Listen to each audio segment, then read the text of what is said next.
trying to figure out where to stand so the light of the projector is not in my eyes. I'll start over here and see how that works. So thank you for having me. Thank you for being here. I'm Carrie Hane. I am a digital content strategy consultant. I've been doing this kind of work for over 15 years. I was talking to Jim before. I stopped counting at 15. And so it's always going to be over 15, no matter when from now on. And I'm a consultant now. I've worked for a development agency before. I've worked in-house at a few associations. I've done lots of different things. So I've got lots of experience doing what I'm going to be talking about. Also, this talk, what started as a workshop that I did with a guy named Mike Atherton, who is an information architect and content strategist in the UK. And we did this as a workshop at Midwest UX in the fall. We're doing it at the IA Summit in a couple months.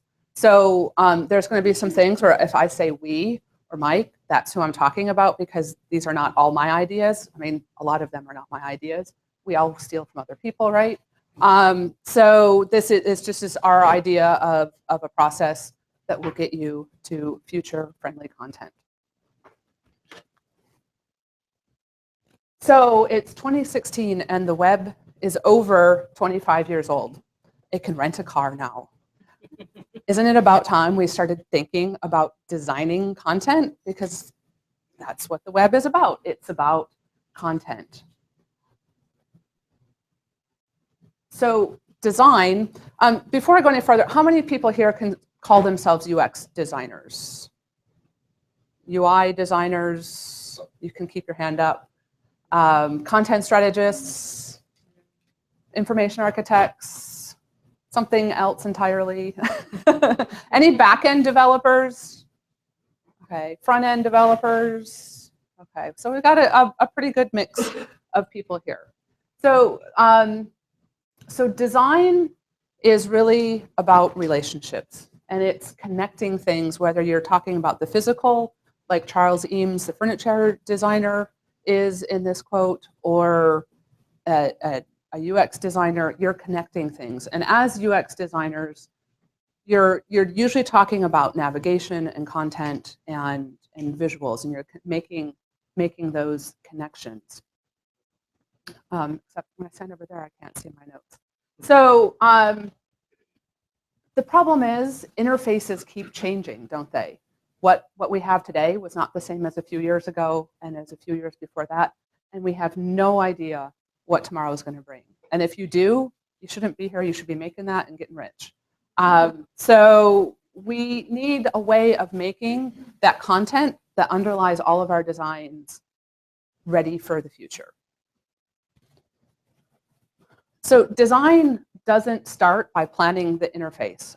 Oftentimes it works out that way, but in many ways it should end there. And we need to start really in the real world. And this is a model of theme parks. And we can create digital structure that matches the real world. And when we do that, then each interface that we have, be it desktop, mobile, watch, is really a window or a lens into that real world. So I just want to give you a warning. I am not going to talk about code, even though the word design is in here. We're talking about content tonight. So if you want to leave because you thought I was going to give you some great new code or some great new way to design something, I will do that, but it's going to be around content and not the visual aspect. So hopefully you'll stay and learn something new tonight. So what do we mean by future-friendly content? It's content that's been stored, structured, and connected outside of any user interface. So instead of thinking about that interface first, we're designing content first, putting the resource before the representation. So forget about websites, forget about apps, forget about products, and let's just think about content tonight. And to be future-friendly, structure is essential. And what we're really talking about here is turning content, all that stuff that people read that we think of as the stuff on the web page as the copy, the documents, the images, we're turning that into data. And so we're taking those representations that are kind of blobby when they come across, and we're turning them into chunks that can be reused, remixed, restyled, and repurposed an infinite number of times, really, all the different ways you can think of to represent that. So let's look at some ways why using structured content is good. So for one thing, it's cross-platform ready. It's driven by that underlying data, not the way it looks. So we all remember when responsive design first was a thing, and we're like, oh, well now, first there was mobile sites, so we had to create a whole separate site to be seen on a phone. And then someone figured out, oh, we can make things shrink and fit, and then we had to start thinking about things different ways. Well, then we had to really start thinking about content at that point, because we're like, well, what content shows up on the phone and it doesn't show up on desktop? And there's lots of different ways to think about that. And we're still wrestling with that. Although I think for the most part, we as professionals have that figured out. A lot of companies and non-professional digital professionals don't quite have that figured out.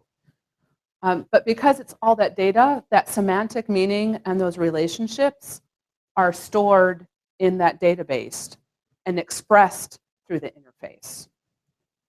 So the relationships can be mixed up and matched in different ways and create different meanings. So they can create different editorial meanings. You can do lots of different things with that depending on what platform you're using. So humans, when they look at that blob on the screen, can infer meaning. That's just one of the things that our brains does for us. Robots can't do that. They need explicit information to be told, this is this is that, and this is how they connect together. So when you have that as data, the computer, you can tell very explicitly what to do with it. Now, we've all seen algorithms are running a lot of content, especially the big content. The big data is all run by algorithms. So they can't extract that meaning from the documents like humans can. So it needs to make sense of that data. It needs it as entities and not display pages. So in this way, you can reuse the same content in your spaces or things that other people create. So you're giving that data out. There's always web services and APIs and all kinds of other things. I'm not a developer. I'm not even going to try to figure out what else is out there. I know JSON is a thing. Developers talk about it with data. I don't know. But there's always going to be something new, and that's all about the data, and that's the content. So here's an example of Google. So this is how there's not millions of people behind Google putting all of these things together, are there? There's a robot, essentially, and it's figuring this out. And it shows up here. You type in Logan's Run, which is what this design is based on, and you get search results, but mostly you get this knowledge graph. Well, this isn't new. Google started doing this in 2012. And we're just kind of starting to catch up to the robot that is Google. So when you structure your content, the graph can pull it in. And so you end up with things from all over the internet into one place. I've been starting to do some search projects, and I can tell you, if your stuff isn't going to show up here, pretty soon people aren't even going to have to click on these things. They're just you can get all your information from here. And if your information isn't showing up there, you might as well not exist in some cases. And you can repeat this for health diagnosis. Like I at one time did tonsillitis. Well, there's a whole thing here, like the Mayo Clinic stuff came up. It wasn't some local doctor's office. These are things that we have to really think about. This is part of that Internet of Things and that big data, and we need to be able to support it. So structured content scales, right? It's based in the real world, which is everything out there and is constantly expanding and contracting. So it's not concerned about what is on today's screen and what size today's screens are, what systems are delivering that. So for example, when the BBC started structuring content in this way, it switched from, it switched to this approach so it could build pages for all of its TV and radio shows. And that structure supports adding 1,500 new shows every day. You can't do that with people. They would never be able to have the system they have. I mean, if you're familiar with the BBC, it's way more than any one US channel. It's like all of our channels, well, a lot of our channels combined. And it just wouldn't be possible for them to do all the things they're doing without that structure. All right, so that's about structured content, which is kind of the underpinning of future-friendly content. Are there any questions about that, about what it is? I'm going to go into more detail and show some examples of that in a minute, but just want to check in, make sure we didn't have any questions about that. Yeah, Jane. So are you saying that structured content is codable in such a way that a robot can read it, it's scalable, and so on? So it's essentially coded to the point where that's automated? So the question was, is structured content coded in a way so that it can be automated? It's not really coded. That's the point. It's not coded. And as you're going to see, it's data. It's a database. It's turning what we think of as web pages and all of those parts on there into data. So it becomes data that can have, it can use all the schema, all the schema that's out there to make it readable by other people, and you can do all that. So there's. What I was meaning, not coded by computer code, more like tag. Yeah, tagging. Yeah, it's basically tagged. Yeah. I don't want to get too much in the weeds on Google's knowledge graph, but I know that they have special content relationships with some providers. You mentioned McLean. I used to work for American Diabetes. Google's knowledge graph would show stuff from the Mayo Clinic, and our content was ranked first in everything. Why is their content knowledge graph? Because they had some sort of special. So it's not just robots working behind the scenes. Yeah. So just in case for the people on the screen, and it was Google has relationships with some content providers. For example, the Mayo Clinic.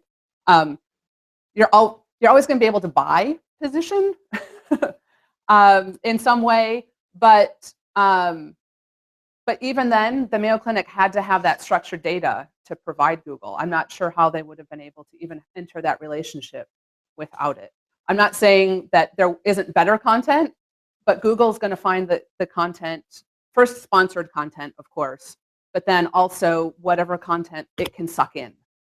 So your point is valid, but the underlying data still has to be there. Yeah.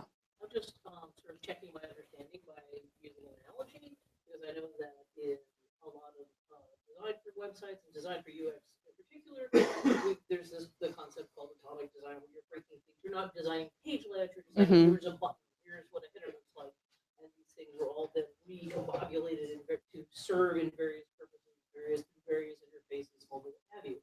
And it seems like what you're talking about is taking that same kind of concept and applying it to written content, visual content, breaking things down to like their smallest available pieces so that you can reconfigure them in whatever way is most useful. Exactly. So she said, this sounds similar to the concept of atomic design, where you're breaking things like here's a button, here's a little widget here. I know Brad Frost is working on that a lot, and I've seen some of his stuff, and I'm sure other people are. And it's exactly like that. It's breaking it down so you can just call it wherever, say this tag. And there's even more work. I'll show you. This is very basic. Like I said, it's a workshop. So we go into more detail. If you can come to the IA Summit, that would be great to do that the workshop if you want to learn more about it. But there's other people doing stuff like this, and there's also ways, even within a body field. There's a link here at the end from Jeff Eaton, who has a talk and an article on a list apart called "Taking Back the Body Field" or something. And it's even more structured than this, where you're putting little snippets of code, so you can, it's very adaptable. I kind of understand it, but like I said, I'm not a designer or developer, so it's enough for me to know that it exists, and I find someone who can do it. Okay, so any other questions about structured content before we move on? So I'm going to just go through a quick example of the IA Summit. So this is where this whole idea for this talk and the workshop started. Was last year Mike was the co-chair of the IA Summit, and I was the content strategist. And the co-chairs last year, if you're not familiar with the IA Summit, it's pretty much volunteer run every year. And there's an association that that does the logistics on the back end, but volunteers run everything else about it, put together the program, build the website, do everything. And so the co-chairs last year had the idea to create a vision so that there would be more of a brand of the IA Summit instead of starting the whole thing over every single year, including with the website. So we decided to put together a web team that would create a future-friendly website. And we decided to use Drupal as a CMS because, for one thing, it's open source, so it's free.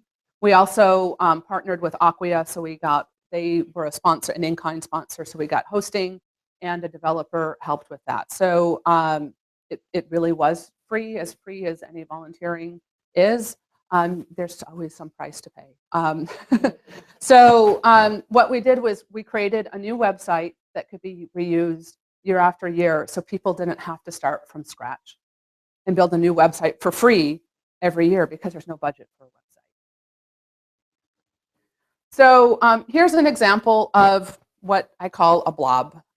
It's a basic page. It's fairly generic. You have up here, add new post, whatever that means. It could be anything. And there's a title, the typical WYSIWYG, and all this content is just in the body field. If you want it to display a certain way, you have to add HTML.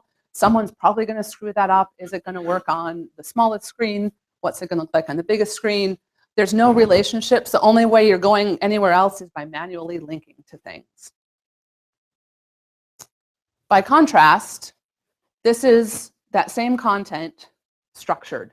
So these two columns are a session content type. So we broke it up into different content types.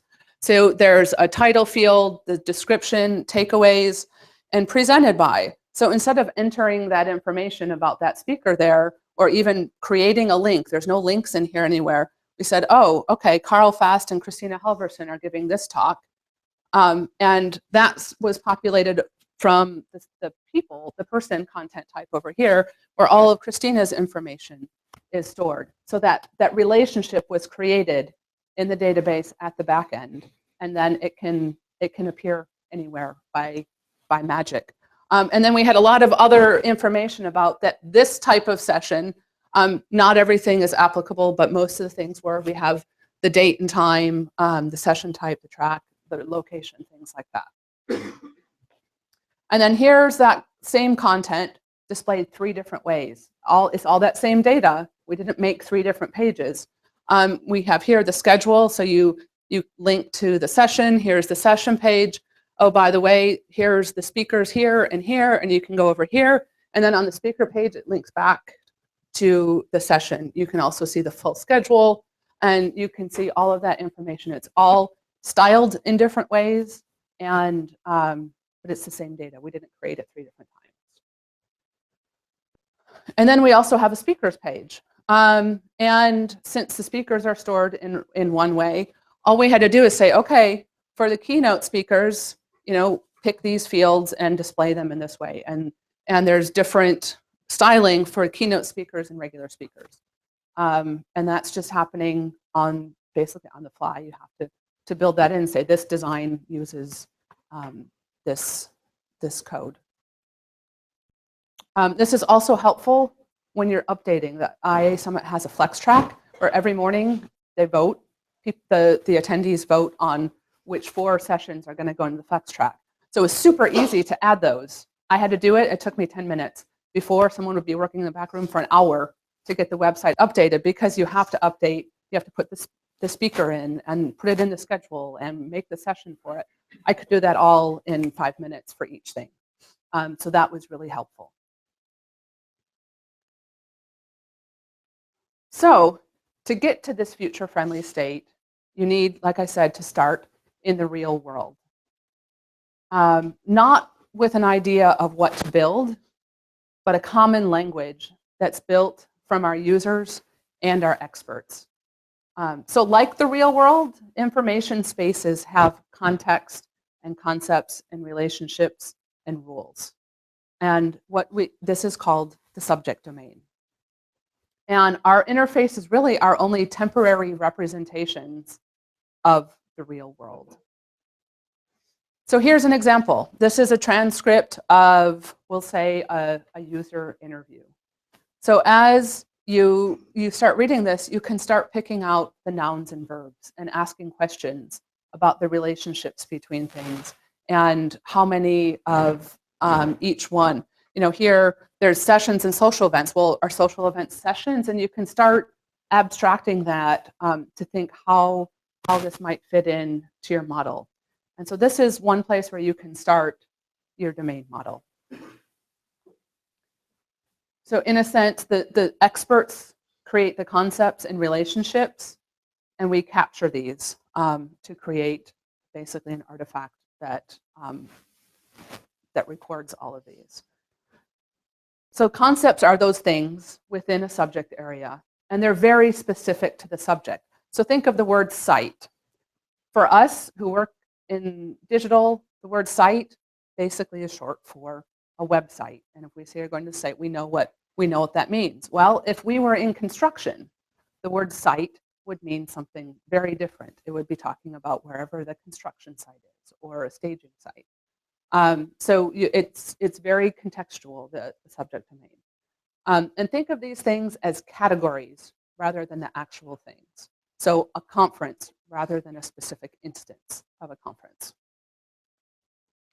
So, and here is one domain for a conference. There's people, a brand, an event, location, track, sponsors, all these just kind of not random, but very just out of the box things.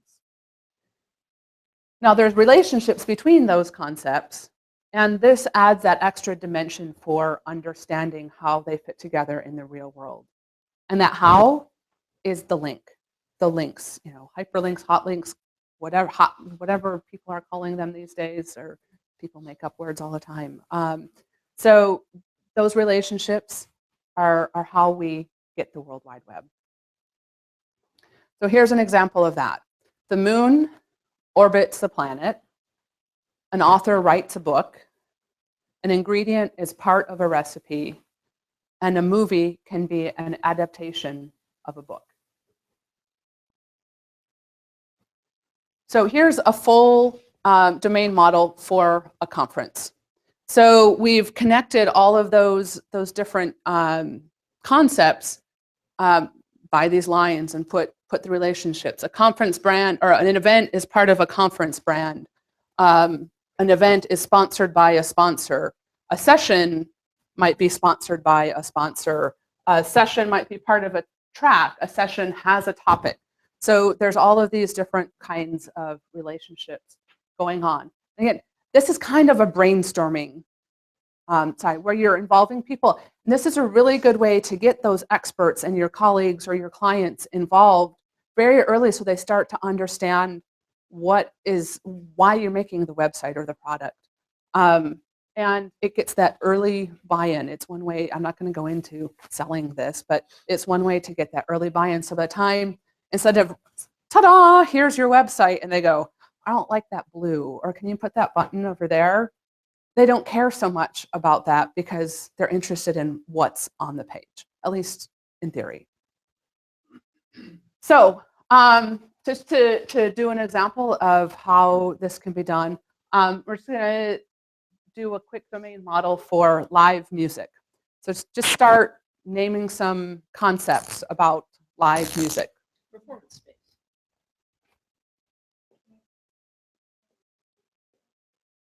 Space, band, Time. time,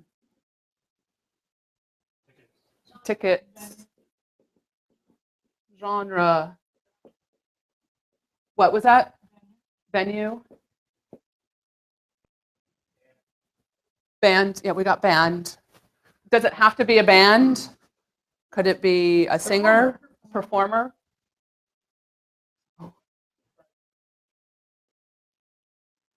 Price? Fog machine? Special effect. Effects? Speakers? Uh, sponsors, lights, VIPs, props, seats, security, audience. All right, I think we got enough stage. You can see, this is fine. Nothing's right, nothing's wrong at this point. So we could take all of these things and we can start to go, okay, well, maybe the venue and the space are the same thing, and lights and the sound and the fog machine are all part of props or effects. We could go into things and start whittling this down, but start with that brainstorm of all the things that it could be. So you can see it's not hard, and this is the start. There's no right or wrong answer at this point. All right, so when you're doing this, it's the experts who are mapping the world out there, because they're the people who live in the real world, and they're doing that. We want to get inside their head and understand them, and then you take this and then you get it to the users, and they tell you what they're really interested in. So you're going to also discover, as just from this little exercise, there's some complexities. Which things are part of other things, and are they really concepts or are they properties? And we'll see that in that content model. So you need to understand what people really want, right? We're user experience people. We're interested ultimately in what people want. So when you do this, you have to strike that balance between being authoritative and credible and accessible. Because if you go too authoritative, there's nobody going to read it but the people who created it. So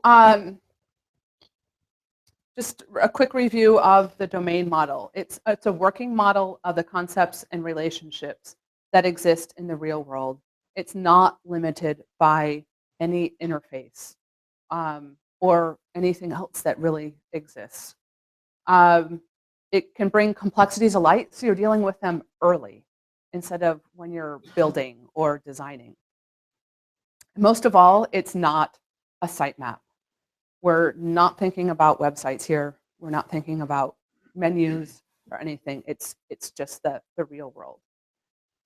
Does that make sense? Are there any questions about that? Yeah.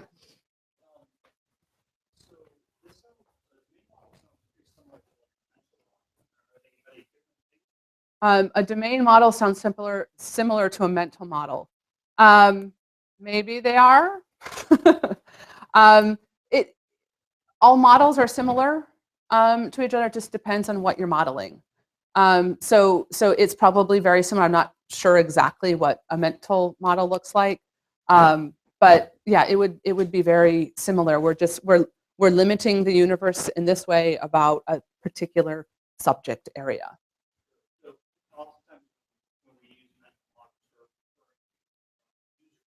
Mm-hmm.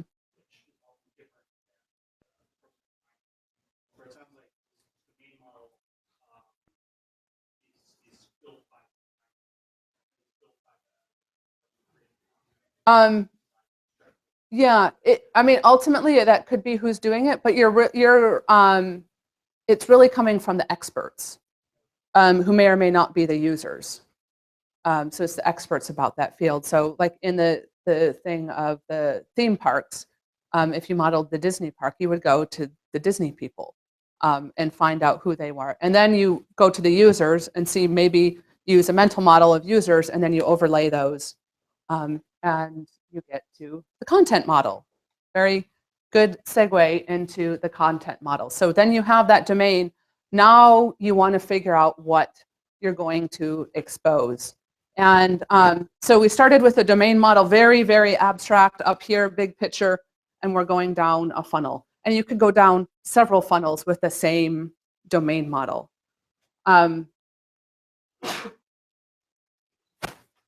So the domain is the context, while the content is the expression of that. The content model really zooms in to add detail about what you're going to show to the users. So we're going to make some decisions along the way about which of those concepts and relationships to expose. So the domain models are concerned with the meaning and concepts, while the content models provide the structure and properties for those concepts. So here's a concept of the domain model, a person. And here's the content model. It gives it properties. A person has a name, a company, job title, picture, biography, a website, a Twitter ID. There's probably a lot of other things about this, but these are some of the things we knew right away. This, again, another quick brainstorm of what about people do we need to know in this context of a conference. And notice we call this a person and not a speaker.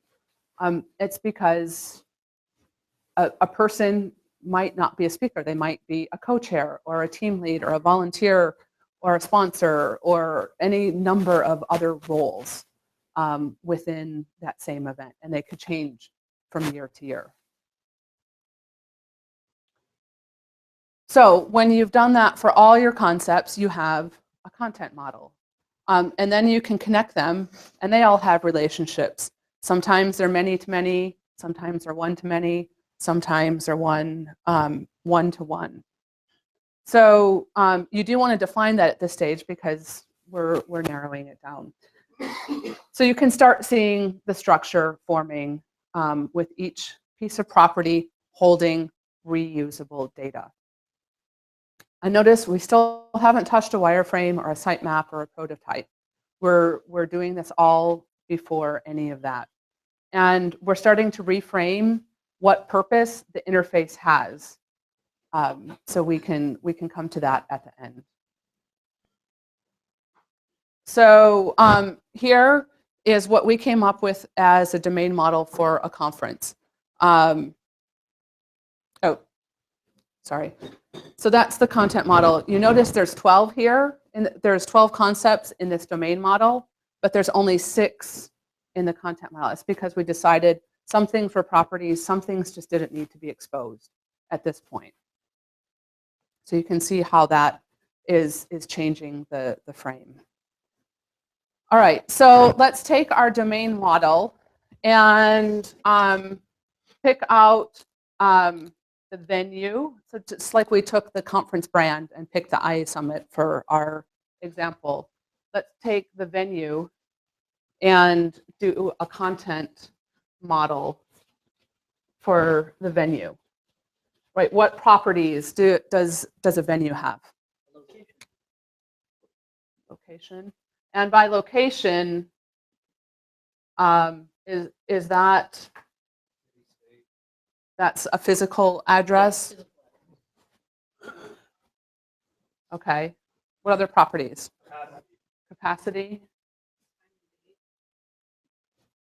So does the venue have time and date? No. Name?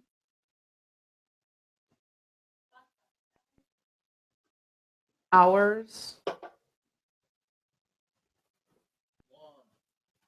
Lawn. So lawn is very specific. So seating types. Seating types. Facilities. What was, Reviews. what? Yelp reviews. Previews? Yelp Review, reviews. okay, reviews. Is that different than facilities? Maybe. Nothing's wrong at this point. Amenities.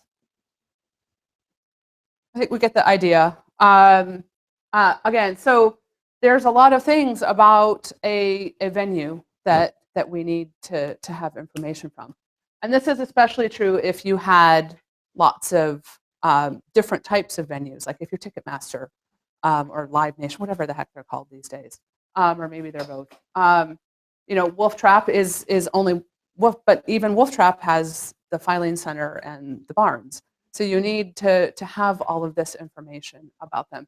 And then you would take that, you would have done your domain model by now, and then repeat this for each of the concepts that you're deciding you need to expose. Right, does that make sense how we're narrowing down the context? Okay, so models are all great, and they seem fairly easy to come up with because you're not talking about specifics yet. But now we start thinking about that. We start to think about, okay, where is this going to appear? How is it going to be set up? Ideally, in my ideal world, we still wouldn't be talking about what CMS it is, where it's going to appear, and still continue that planning and structuring the data. In reality, at this point, you're starting to think about what CMS you're using or other database. Where is this going to appear? Is it going to be on phones? Is it an app? Is it a product that people are using on iPads? Whatever. You are starting to think about that at this point, and you need to plan for that. So you've got that model. So how many people have ever done a content audit? A few people have done one. So in a typical audit, you take a look, you have your inventory, we'll say all the pages on a website, or all your products. And you look at that and you go, oh, okay, maybe we have too much of that or too much of this. Maybe we need to rewrite that. Maybe this is too old. But you're just still it's an abstract qualitative judgment. What if you could do that against a domain model or a content model? Instead of going, okay, well, this is what we have, I like it or I don't like it. What if it's like, oh, we should have all of this, but we don't. When you do this against the audit against a content model, you can see new opportunities. Like our users wanted to know what facilities and amenities have. We don't have that information. Maybe we better get it. Instead of focusing on the latest button that will make fireworks go off when you buy a ticket. I don't know. You know, I'm sure there's been crazier things asked for. No kidding. I was asked at my last organization by a member to put a virtual fountain on a website in honor of a certain engineer. And I'm like, luckily, the person who got asked that question sent it to me, said, how do I say no to this person? I'm like, we have a strategy statement, and that doesn't fit into it. Yeah, there's crazy things. So with this model, you can find out what opportunities are where you just have too much stuff, and it's easier to say no at that point because you've started to think about that.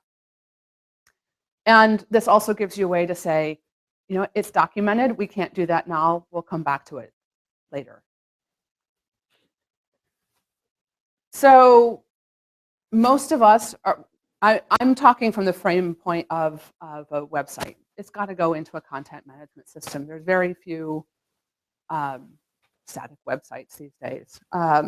And so now we've got to start thinking like a developer and how you can set up your database so to make this model come to life. And you really need to work on that. So unless you happen to be a content strategist, a UX designer, an IA, a project manager, a developer, a CMS developer, all of that into one, which yes, sometimes we have to be. It's a team sport. You need to get all of these people together in one room, and it could be a virtual room, but you really need to be together at the same time, working on the same document and talking through a lot of things. Some things are really easy. Yeah, we know we have people and they have these things. But then you start talking about relationships and you're like, oh wait, should people be selected from sessions or should sessions be selected from people? How do we create those relationships? And that one, again, it's still pretty easy, but there's other times I've gone back and forth 3 times with a developer. We keep changing our mind of how we want it and we document it so we don't forget, because there's sometimes, why do we do it that way? There must have been a reason because we did it that way. So you really want to get people in. If you have good clients or stakeholders who you think can understand some of this conceptual ideas, bring them in so you get things done faster. Otherwise, you can go back to them with questions. So once you get everyone together, then you can define the content types. So I've created a template, and there's a link in here later. And I'll be posting these slides on SlideShare when we're done, so you'll be able to get the links. But there's a spreadsheet that for this process that you can start with. Of course, you'll want to change it depending on your situation, but it's always good to have something to start with. So basically, you have a spreadsheet that defines all of the content types. So we started with what we had in that model, and we made them all content types. And we gave them fields and did everything with them. This is what you're creating in that team meeting. This was a fairly simple site, so it didn't take too long. I've done some sites that have had 20 content types, so it takes about 10 hours to do that because you're going through and then you discover something new and you have to go back and change and remix, and you need the designer because, well, what if this is responsive and you want to put 3 here, and well, that can't happen, so we need to move things around, and we'll need this extra field or get rid of that field or things like that. So it's really complex. I'm going through it really, really fast. I don't expect you to be able to go back and do this right away, but just get this idea of how you can do this from a content first perspective to make it friendly. So once you have the content types, you need to determine those fields. Well, you might be thinking, well, we already defined all those properties in the model. That was the start. So this was our model, our content model for a session. This is what we came up to start with. This is what we ended up with in the CMS. So we started with title, person, description, takeaways, session type, topic, time and date, duration, venue, cost, and sponsor.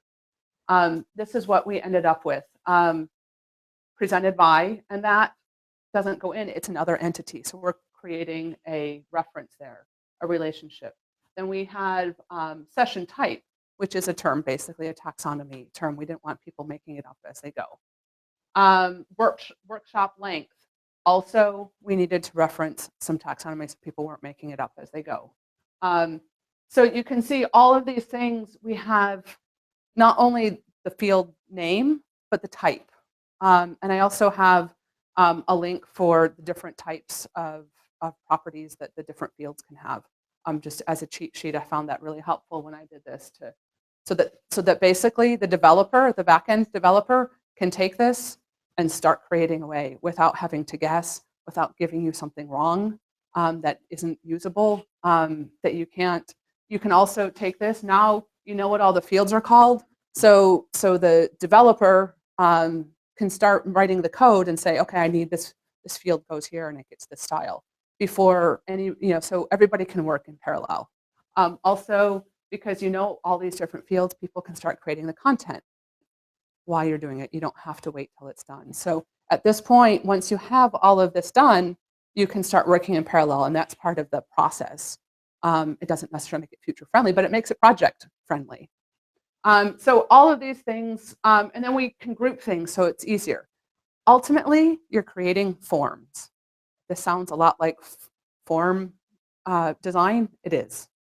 So if you put that form designer hat on, you'll end up with a much better CMS that's usable by everyone including the people entering it, who are usually not technical people, right? And they're always screwing up the code in their body. All right, so you could stop there, and you'd be miles ahead of how most content management systems start their development. But let's go another step and start thinking about how things need to be displayed.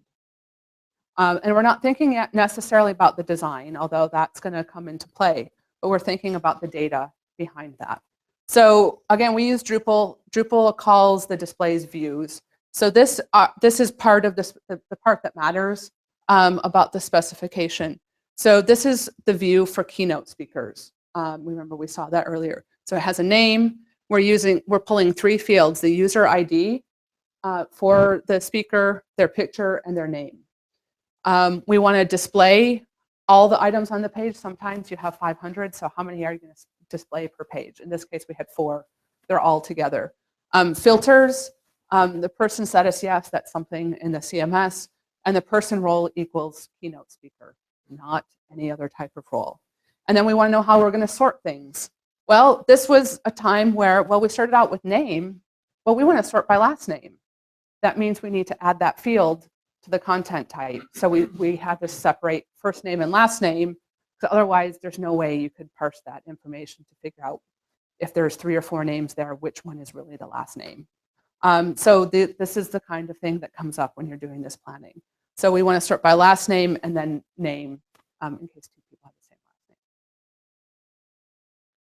So the last step is figuring out if you got it right. And you can't do that by entering a bunch of lorem ipsum. You're going to find all kinds of problems when you go to enter content if you don't put in real sample content. So for example, with people, remember we had keynote speakers, co-chairs, and team and volunteers. So there's basically 4 types of people that were going to be displayed on the website. We couldn't just enter 2 random people because we wouldn't be able to make sure they were displaying correctly and the design was working right. So we had to basically enter 2 of each of those types so we could test out everything. If you get something wrong, you're only going back and changing a handful of pieces of content. Whereas if you don't test it properly at this point and enter that sample content, you could end up entering 500 of something before you figure out something's wrong and have to go back and change 500 pieces or add a field or merge a field or separate a field. So all of this really is about creating that shared understanding of what's happening. So everyone knows who contributed what, who to ask the questions of when they get stuck, and really gets you to a much better place in a project. So I hope now you have an understanding of content first design process. And maybe if you didn't before, understand how content is integral to the design. So let's just remind ourselves of why designing future-friendly content is important. Well, content's the reason we're doing it. People want information. Information is that content. Our interfaces connect people to information. So we talk a lot about empathy in user experience. Well, we need to have empathy not just for our users, but for the people we're working with, the people who are helping us make the websites or the products or the apps, the people who create the content. All of these people in our world, if we can have empathy for them and with them, we'll have a better understanding of all the pieces of the puzzle so we don't forget one. And ultimately, it will make you a better designer. I know I'm a better content strategist for working with developers and designers when I first got started. And vice versa. All 3 of us are just like, oh my God, if we don't have someone to bounce this idea off that knows something else, we're lost. Because we got so used to being able to rely on each other for their expertise. I would say that with future-friendly content, with structured content, you can break that full redesign cycle. I don't know about you, but I could never do another redesign in my life and die a happy woman. You know, because with this, you've got a stable foundation of that content, and you can redesign all around it without having to do that. You know, migrating a CMS, oh my God, what a pain. That can be the costliest part of the project sometimes. But if you have that structure, you can recreate it somewhere else and truly migrate it if you needed to get to a new system. If you wanted, you know, you had the same thing, all of a sudden, you know, who knows, you know, our fridges have screens on them now. Maybe we want something different on that than anything else we have now. Well, you can just pull that content in. So it breaks that cycle, and it's a way to just redo it without having to completely redo it. So you want to be a part of the Internet of Things, right? Yeah. Do you have conceptually kind of like interchangeable parts almost? Yeah, is it conceptually interchangeable parts? Yes, exactly. It's what it is. Yeah, like IKEA. Yeah, they you know, get this part from here and this part from that bin and put them together and make something different. It's exactly like that. So people's interest of your subject domain doesn't end with what you have. It's part of a bigger world. So be a part of that. Do what you do best and link to the rest. Someone else said that. I don't remember who it was, but it wasn't me. I didn't come up with that. Don't quote me on that. So here are the links. Just this week in UXPA magazine, an article, basically this talk in article form came out, so you can look that up on uxpamagazine.org and read the whole thing, take that with you, share it with your colleagues. The template is a Google template.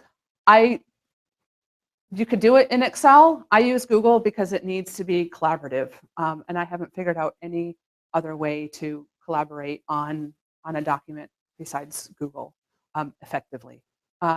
So I just have here a bit.ly link, bit.ly/site-build, and then those field types, bit.ly/field types. Again, these will be posted on SlideShare. Here's some more information, some articles that have influenced us as we develop these ideas. Brad Frost, Karen McLean, Luke Wroblewski, Jeff Eaton, Michael Smethurst, who was at the BBC. A lot of these are several years old, so these aren't new ideas. We're just putting them together in a new way. There's also a few books, Content Everywhere, which is a good introduction to structured content and why you do it, how managing enterprise content, which really gets more into how to implement the good content, which makes it future friendly when you have that underlying editorial structure. Karen McLean's Content Strategy for Mobile, really she called it that because that was the buzzword a few years ago, and it's really about structured content and adaptive content. And then some domain-driven design books, if you care to check those out. So we're both on Twitter. If you have questions, my expertise is more on the planning side. Mike's is on the modeling side, but we both have learned this kind of back and inside out at this point. But good to follow. And with that, I will take questions, ideas, observations. You know, none of us know everything, so please share your ideas and thoughts with everyone. It doesn't have to be a question. If you have a comment, those are welcome as well. Yeah. What you talked about, especially earlier on, has a lot of overlap with some more classic data theory and back-end development processes, entity relationship stuff, ORM stuff. How do, especially in larger organizations where you're going to have people owning that completely, how do you kind of work in with that? Because they'll see that as like, that's my thing, like this is my job.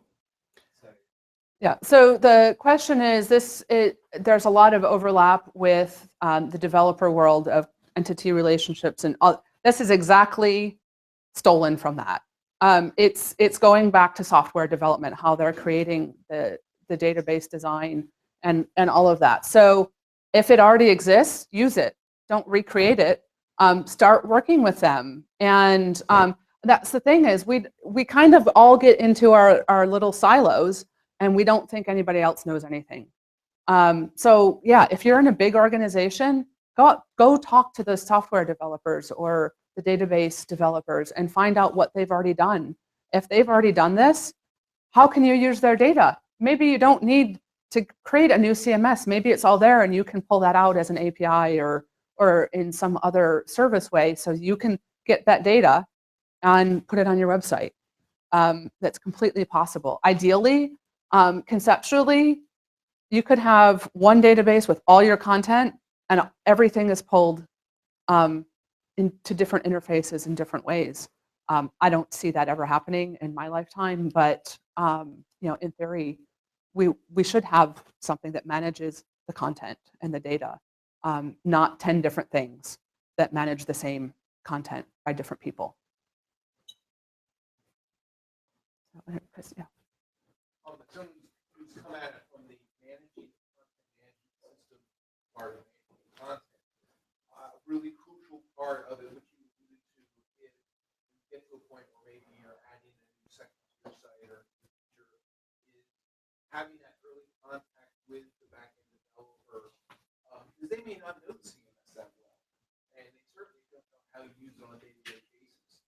And if they're given a design and they go away, they come back and they build it, it may not work for you as a content manager, and you're suddenly stuck with fields and content types that either are just out of whack with everything else you've done, or you then have to carry a rate to make it work. So making sure that line of communication is open at the beginning will really help the content folks, in the long run, save many hours of work over years. Yes, absolutely. I'm just going to summarize that with what he just said is it creates communication early and saves you hours and hours and hours and time over the life of a website or whatever it is that world that they're creating. And absolutely, I couldn't agree more. When we started doing this process at my agency, first of all, no project was ever waiting for content again. Usually you get it all done. Or like, okay, here it is. Let's put content in. And then you go to the client or you go to the stakeholder, and then it takes another 3 months for them to figure out what they're going to put in to the system, which they don't understand. But when you do it this way, when you do it content first and you're thinking about what that content is, it can be done in parallel. And then you can have the content ready because you know the structure. Okay, we need these 5 things about this concept. You can create 20 instances of those, and then you can just kind of pop them into the CMS, and you know it's going to work. The other thing is with design, I know as a content person, I would say, okay, I knew we would start developing content because I had this, right? Well, I'd get designs back and they've added content. I'm like, well, where am I going to get that content from? Well, I liked how that looked. I'm like, no. It's not about how it looks. If there's a design problem here, let's figure it out together. Don't go making up content. And of course, putting Lorem Ipsum in there. I'm like, well, what's that supposed to say? I don't know. This creates that you're working all together at the beginning so everyone knows what is going on. Yeah, anything else? Yeah. What would be the ideal composition for a team to develop taxonomy? Who from the business, who from the technical side? Who would be the right team to develop the taxonomy? From the business side, that's hard to answer because it's going to depend on who you have in the organization. You definitely need subject matter experts. I know I just did a project where it was a very, very small taxonomy, but it was a scientific organization, and so that mattered to them. I can tell you we didn't start with the experts. What we did is I did it as an outside consultant looking in and took all of the things that they had already. And what we did in that case was I created it, we gave it to our client, the point of contact, who was kind of in communications, and said, okay, let's think more. They knew more about the subject matter than I did as a consultant. So they kind of did some things with it, massaged it, to a point where then they went to the technical people and said, does this seem right? That's not definitely going to work for everybody, but that's one way where instead of trying to get them all to agree on which term to use, you're setting a framework for them. There's other times where maybe you do start with the technical people, you give it to someone who's more of an expert on taxonomy and figuring that out, and then send it back to them. But it's definitely a collaborative process, and you don't want to leave anyone out, or else they won't use it, right? Because any of this, if someone's not going to use it, it's all pointless. Does that make sense? Any other comments? Yeah. So in terms of machine learning and the future of content, do you have any views on that? Or? Machine learning and the future of content. Well, if you don't have the right content, machines can't learn the right things, maybe. I have, yeah, it's, you know, garbage in, garbage out. Machine learning is definitely not my So, I mean, area. context, if Google has transitioned from being more human edited to being AI, Mm-hmm. I mean that they've always been AI, but officially to the point that most of these decisions aren't really human understandable. Like, so to me, this is, I mean, I'm familiar with this topic, but to me, it seems, yeah, like the future is more machine learning. Yeah, it is, and that's why you need it as data and not blobs. Well, I guess so. Like, so you ever heard of zip lists? So they do recipe extraction and stuff like that. I haven't. So, but the main thing is that even with micro formats for recipes, like nobody used like I mean, on a like a singular representation or like project that this works, but when you're aggregating stuff, like it becomes very impractical. I mean, that's Yeah, so this isn't for everything. There might be times where this isn't how you want to do it. But yeah, the algorithms are out there. You can. There's so much information out there. It can't be human. Humans can't do it anymore. We have to have those ways. So yeah, I really can't speak to the machine One thing's learning. kind of the inverse of the other. In a way, you're talking about creating structures of semantic meaning. Yeah. And it seems like machine learning is almost deriving or uncovering structure that's already there. Yeah. So the same relationship. Yeah. Even in machine learning, someone is identifying some context. Google identified across millions of pictures what cat is, but first of all, they provide those pictures with commonality. So someone is defining, even in the back, some kind of context of content, even if it's not explicit. Yeah. And, there's the tagging and, we have alt tags, right? I mean, that's not necessarily the same, but if you can put a picture up, a machine could eventually learn maybe what's in those pictures, but initially it will rely on whatever it's tagged with to say, this is a cat, and this is a dog, and so that there can start to be some understanding. So it's maybe the start of that. And really, I think of this as a mindset shift where we start thinking about things differently. We're not thinking about just churning out websites. We're thinking about how this is usable in the rest of the world. And yeah, something you could create this all day for something that no one cares about. Why do that? Do it for something that someone cares about. And that's the context that you're thinking in, that mapping to from the real world, all the possibilities to what's usable. Just like pretty much everything else we do. But I think there's a lot there, but that's just not my area. Yeah. You started out the talk talking about IA Summit. So, I know there's another one coming up in May in Atlanta. What % of time savings did they enjoy because of all of the work you had already done? Because I would think it would be like Yes. So, what time savings did the 2016 people get on the IA Summit this year? From what I've seen, I entered some content this weekend. They basically just duplicated last year's and ported some of the content. So it's not using, no, it's not, because they still have to enter new content. Unfortunately, they didn't use it the way it was supposed to be used. But that's not because they weren't able to, it's because they're relying on volunteers, ultimately. So, but it saved hugely in content entry because we'll say half of the speakers were already in the database. So those didn't have to be entered. So you could just enter the session. The session data is going to have to be entered every year, no matter what.